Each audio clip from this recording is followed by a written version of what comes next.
பக்கத்து வீட்டுக்காரக்கா புது மருமக எப்படி பரவாயில்லையா? யாரு ஏன் மருமகளா?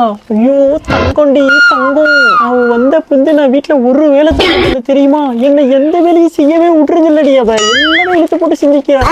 அப்படியா? பரவாயில்லையே, நல்ல மருமக கிடைச்சிட்டு இருக்கிறா போல இருக்குது உங்களுக்கு.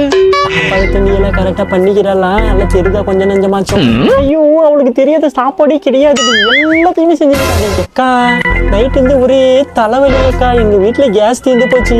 உங்க மருமக கையால கொஞ்சம் சுடு தண்ணி மட்டும் எடுத்து தர சொல்லுங்களேன். இந்தாடி என் தங்கமான மருமகளே. பக்கத்து வீட்டுக்காரிக்கு தலைவலிக்குதான், கொஞ்சம் கேஸ்ல சுடு தண்ணி மட்டும் எடுத்துட்டு வந்து வச்சிருந்தேன். சரிங்க அத்தை, வச்சு தரேன்.